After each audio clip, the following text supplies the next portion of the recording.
उन्होंने अपने करियर की शुरुआत करी थी एज अ केमिस्ट्री टीचर, फिर उन्होंने अपने यूट्यूब चैनल की शुरुआत करी आज से कुछ साल पहले।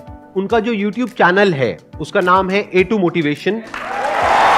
Please give an energetic and warm welcome to the one and only Arvind Arora sir.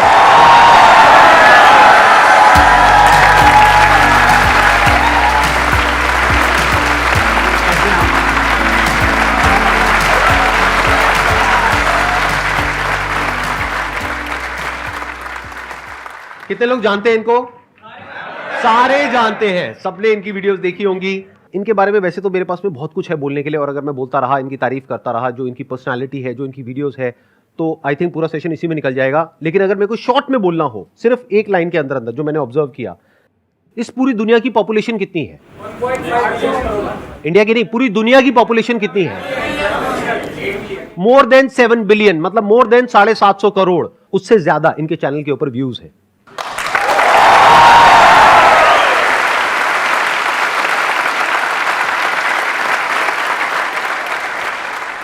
मशहूर होने की ख्वाहिश अब नहीं है मेरी, संदीप सर जानते हैं, बस इतना काफ़ी है।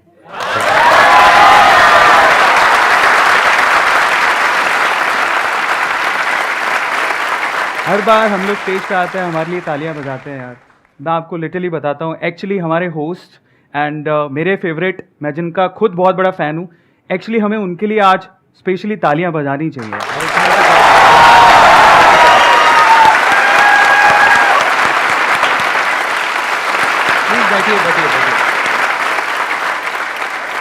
आज लेकिन इनका दिन है, तो आप जो भी पूछना चाहते हैं इनसे प्लीज आप बैठिए। इनके सवालों से पहले मैं एक लास्ट बात, उस टाइम नर्वस था सर। हाँ। मेरी दिली इच्छा थी कि मैं आपको गले लगाऊं, मैं आप ढंग से आपको गले लगाऊं। सर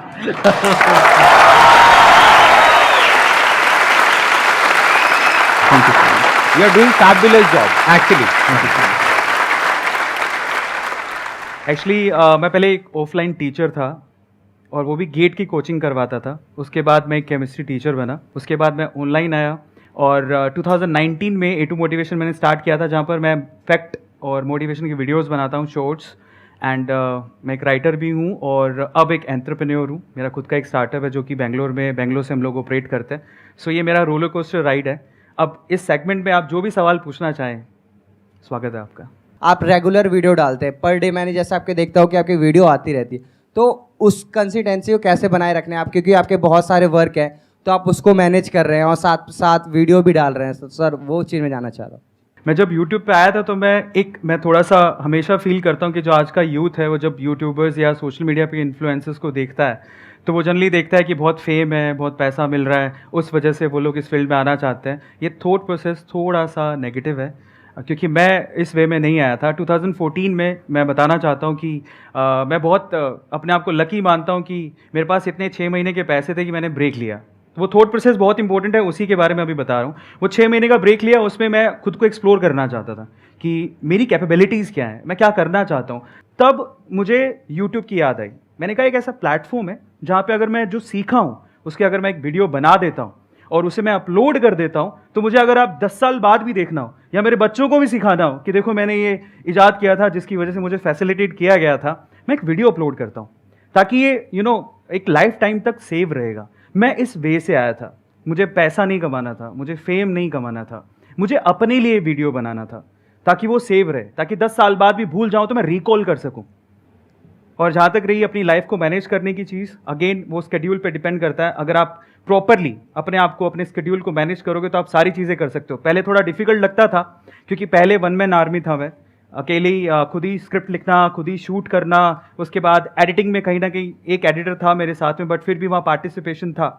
लेकिन अभी टीम हो गई है तो मैं थोड़ा टाइम मेरा बच जाता है, अगेन थोड़ा ज़्यादा ही बच जाता है, तो मैं उसमें थोड़ा बहुत एक बुक लिखी है मैंने, वो भी लॉन्च हो गई है, उस पर भी मैंने काम किया, और फाइनली मैं अपने स्टार्टअप पे भी काम कर रहा हूँ। So it's all about your scheduling. अगर आप अच्छे से टाइम मैनेजमेंट, जो कि स्किल संदीप सर भी सिखाते हैं, अगर वो सीख लें, अपने आप को मैनेज करना सीखें, और सिर्फ लिखने से कुछ नहीं होता। आपने पेपर पे लिख लिया मैं इतने बजे उठूंगा, commitment is very much important. अगर आप अनुशासित हैं, कमिटेड हैं, तो आप आगे जा सकते हैं। और कई लोग अनुशासन को यानी कि डिसिप्लिन को भी एक अलग तरीके से देखते हैं। उसका रियल डेफिनेशन ये नहीं है कि किसी भी काम को रेगुलरली करना, नहीं, चाहे वो काम आपकी पसंद का हो या पसंद का ना हो, फिर भी अपने फ्यूचर के लिए, अपने आप के लिए, अपनी फैमिली के लिए, अपनी सोसाइटी के लिए नापसंद होने के बावजूद भी अगर आप उसे कंसिस्टेंसी से करते हो, रेगुलरिटी से करते हो, दैट इज कॉल्ड डिसिप्लिन।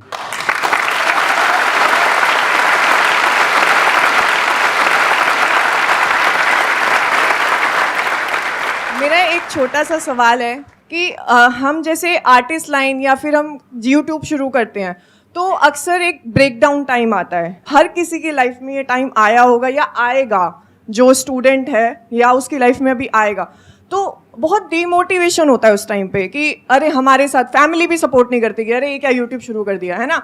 मतलब वो एक सोर्स नहीं मानते इसको, क्योंकि हर पेरेंट्स चाहता है कि हमारा बेटा डॉक्टर बने, इंजीनियर बने, ये बने वो। कभी कोई ये नहीं चाहता कि तुम जाओ आर्टिस्ट लाइन में, जाओ हीरो बनो, हीरोइन बनो। कोई सपोर्ट नहीं करता। तो how to charge yourself? You know, आपने द परस्यूट ऑफ हैप्पीनेस अगर देखा हो तो वो हमेशा एक ही बात बोलते हैं, प्लीज प्रोटेक्ट योर ड्रीम्स। क्योंकि वो ड्रीम्स है ना, आपके लिए बहुत खास है, दुनिया के लिए नहीं है। उसको आपको खुद को प्रोटेक्ट करना है। अब उसके लिए आपको कुछ भी कीमत चुकानी पड़े, you have to do that. और इसी का नाम जिंदगी है।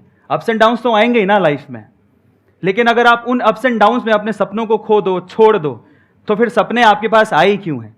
बड़े सपने देखने हैं तो कीमत चुकानी पड़ती है, और वो आपको चुकानी चाहिए। उसके लिए कुछ भी देना पड़े, you have to give yourself as well. मेरा ऐसा मानना है। एक्सेलेंट।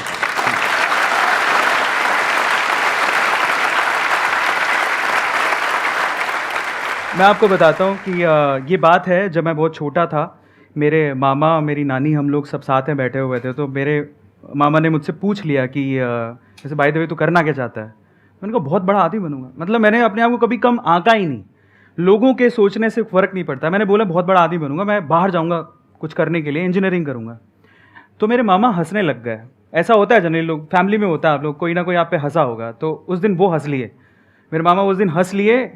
काश वो ना हंसे होते तो आज मुझे यहाँ ना देख रहे होते, पर हंस लिए। तो अच्छा है ना। तो अच्छा, तो हंसते मुझे बोले कि एक्चुअली मेरे जो फादर हैं वो शॉपकीपर हैं सर, बहुत छोटी सी दुकान है। तो मेरे मामा ने मुझसे उस दिन जो स्टेटमेंट कहा, वो मेरा one of life changing moment है।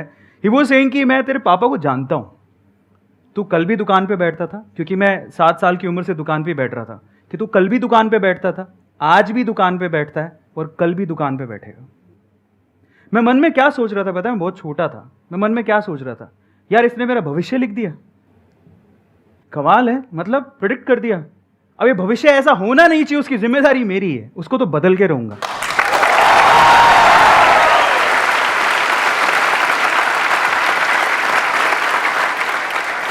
जब प्रॉब्लम्स आती है ना हमारी लाइफ में, तो हमारे पास में 2 ऑप्शंस होते हैं। एक है हम ब्लेम करने लग जाए अपने रिलेटिव्स को, फ्रेंड्स को, इसको उसको, सिचुएशंस को, लाइफ को, हर एक को ब्लेम करें कि मैं इसकी वजह से कुछ नहीं कर पा रहा। दूसरा ऑप्शन ये होता है कि जो भी आपको उल्टा बोल रहा है या आपको आगे बढ़ने से रोक रहा है, तो आपको गुस्सा आता है। जब कोई आपको उल्टा बोलता है, आपकी फैमिली में, फ्रेंड्स में, यहाँ पे वहाँ पे, मुझे भी बहुत बोला था जब मैंने अपना करियर शुरू किया था, इनको भी बोला था, सबको बोलते हैं। आपको ये समझना है कि अगर कोई आपको उल्टा बोल रहा है, आपको गुस्सा आ रहा है ना, आने दो गुस्सा।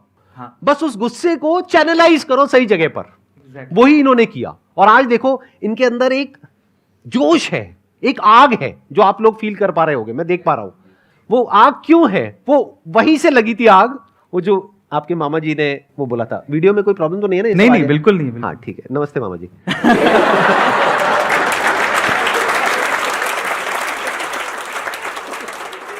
मैं आपसे पूछना चाहता हूँ कि how to be clear on thoughts, मतलब जो हम सोचते हैं और उसको इम्पोज भी करना है। और कई बार डिसीजन मेकिंग में भी हमें मतलब दिक्कत हो जाती है कि कोई डिसीजन ले तो लेते हैं लेकिन उसको अप्लाई नहीं कर पाते। बहुत अच्छा सवाल है।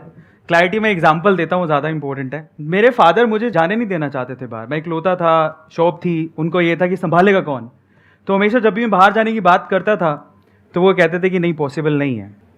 जैसे भी जिद करके मैं निकला बाहर, क्योंकि फादर का कहना था कि भी 2 सिस्टर हैं, शॉप पे कौन बैठेगा, उनकी शादी भी करनी है, जो होता है नॉर्मल फैमिलीज़ में। पर फिर भी लड़ वड़ के साइन करवाया, एजुकेशन लोन लिया, निकले बाहर। अब क्यों गए थे ज़रा समझने की ज़रूरत है। विजन ये था कि मुझे फैमिली को प्रूफ करना है। मेरे मामा जी ने कहा कि भैया ये तो कुछ कर नहीं सकता, मेहनत करके सिलेक्शन हुआ है। पापा ने एजुकेशन लोन पे साइन करने तक से मना कर दिया था, फिर भी जिद करवा के किया। क्यों किया?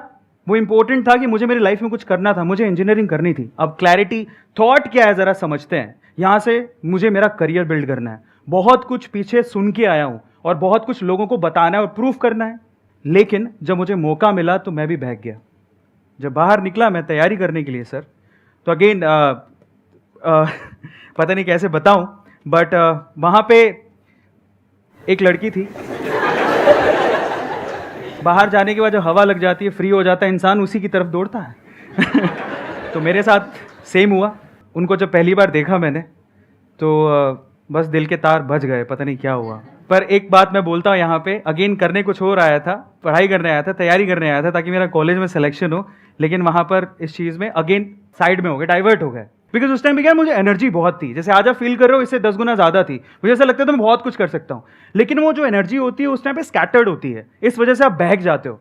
लेकिन उसे अलाइन करना बहुत ज़रूरी है और उसके लिए एक पर्सन चाहिए जो आपको समझ सके। तो मुझे लगता था कि यार ये मेरी फ्यूचर वाइफ हो सकती है, ऐसा करके। यस।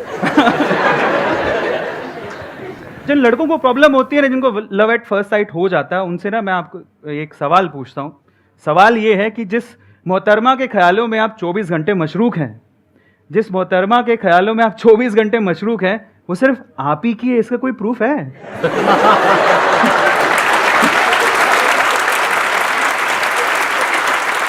उसके आने का इंतजार करना, उसके जाने का इंतजार करना, उसे देखना, है ना? बिल्कुल होता है। 6 महीने मैंने खराब कर दिया, कुछ पढ़ाई नहीं की, मैं भूल गया मैं क्या छोड़ के आया हूं, किन बातों को यार प्रूफ करने के लिए छोड़ के आया हूं यार, वो सब भूल गया मैं। गलत बात है, पर बहक गया, कुछ नहीं कर सकता था। तो मैं उनके पास गया और जाके मैंने उनको बोला, मैंने कोई आई लव यू कुछ नहीं बोला, स्ट्रेट फॉरवर्ड बता रहा हूँ।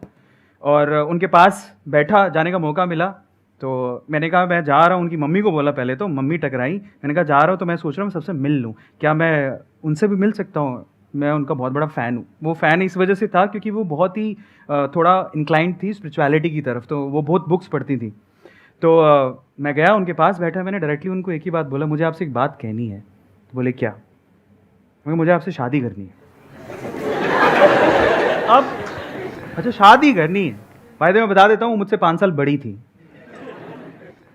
उन्होंने कोई रिएक्शन नहीं दिया। लास्ट में जब पूरी कॉन्वर्सेशन हो रही थी, सुनती रही, लास्ट में उन्होंने मुझे बोला कि एक बात बोलती हूँ, ध्यान से सुनना। मैंने कहा हाँ। बोले अपने माँ बाप के पैसों पे तुम यही करने आए हो क्या? स्टेटमेंट बहुत खतरनाक थी, दिल पे चुभ गई कि अपने माँ बाप के पैसों पे तुम यही करने आए हो क्या था। फिर उसने बोला कि तुम जब 6 महीने पहले आए थे ना, तुम्हारे बारे में बहुत सुना था कि तुम बहुत इंटेलिजेंट हो, अब क्या हो गया? फिर लास्ट में उसने जो बात बोली वो आप सब लोगों को सुननी ही चाहिए। अगेन मैं कह रहा हूँ, लड़कियाँ बहुत मैच्योर होती हैं। वो खुशी वाली बात भी थी लेकिन चैलेंज भी था मेरे लिए। उसने बोला तो सफल हो जाओ, अपने पाँव पे खड़े हो जाओ, तब हर चीज़ तुम्हारी कदम चूमेगी, तुम्हें सब मिल सकता है, शायद मैं भी। जब उसने वो स्टेटमेंट बोला, मुझे दुख से ज़्यादा खुशी इस बात की थी कि आग दोनों तरफ है। वो कह रही शायद मैं भी।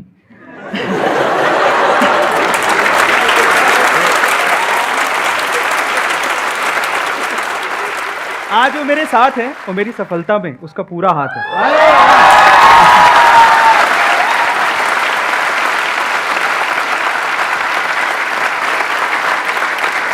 ये छोटे छोटे से मूवमेंट होते हैं बॉस, जब आप अपने पाथ से हटते हो ना, अगेन वो मेरे लिए डिस्ट्रैक्शन था, लेकिन वो आपकी कभी कभी स्ट्रेंथ भी बन जाती है।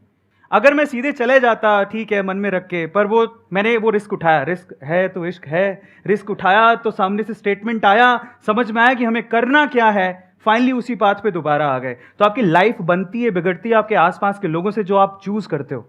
और अगर आपकी चॉइस सही है तो आपकी ज़िंदगी बन सकती है और बहुत बेहतर बन सकती है। और उसने मेरी ज़िंदगी को बहुत बेहतर बनाया है, जो आपके सामने मैं हूँ।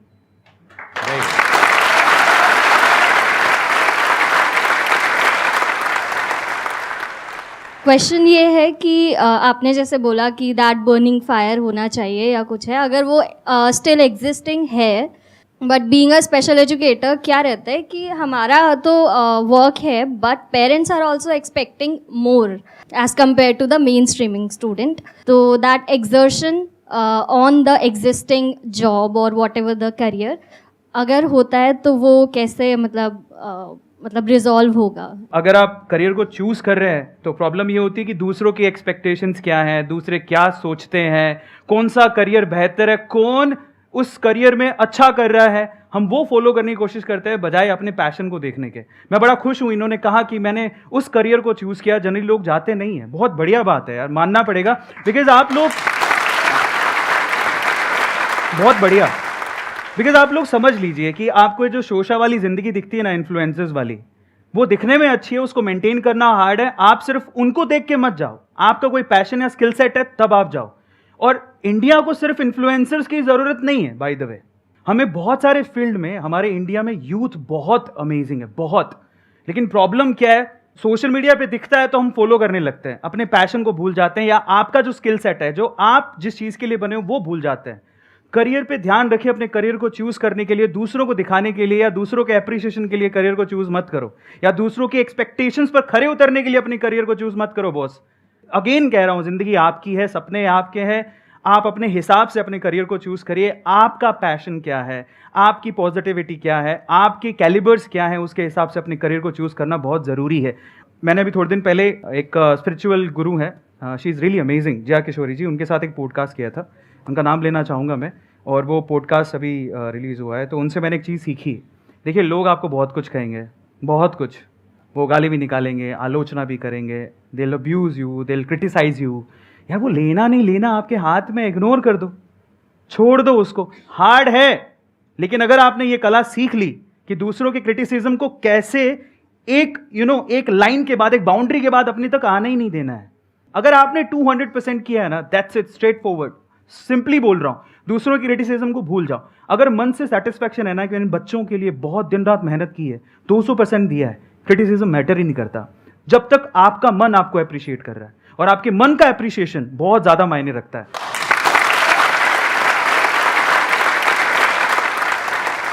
आप अपनी तरफ से ईमानदारी से अपना काम कर रहे हैं। आप किसके लिए कर रहे हैं? आप अल्टीमेटली उन बच्चों के लिए कर रहे हैं ना।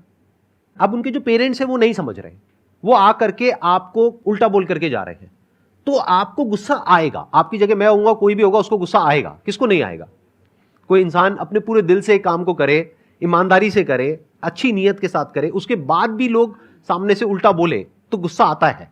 आई अंडरस्टैंड, बट इस गुस्से को यूज करिए उन बच्चों की लाइफ को और बेटर बनाने में। जैसे जब मैंने अपने सेशंस करने शुरू करे थे तो बहुत लोगों ने बहुत तरह से क्रिटिसाइज किया, मेरे को किया, इनको भी किया होगा, I am 100% sure.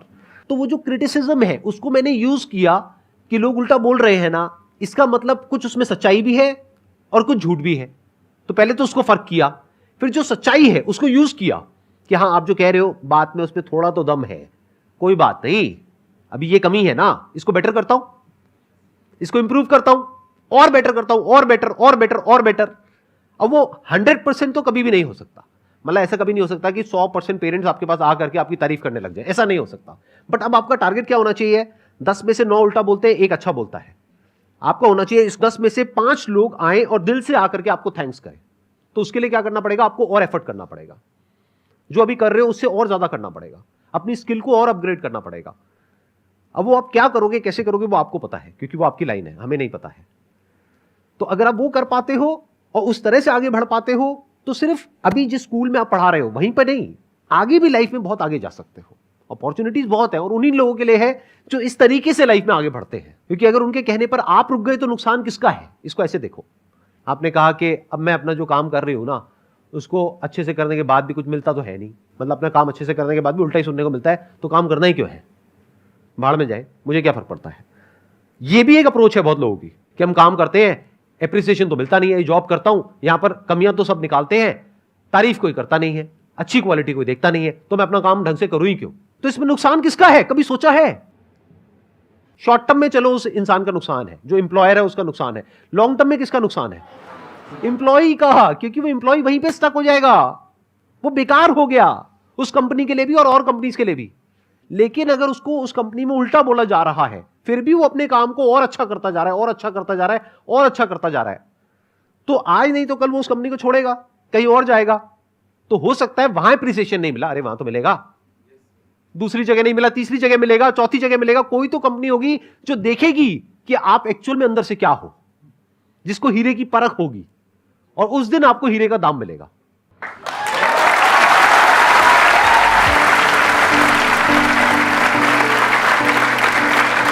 It was really a pleasure meeting you and pleasure talking to you. Thank you so much for coming. It means a lot to me Thank you so much. and to everybody here. Thank you so much.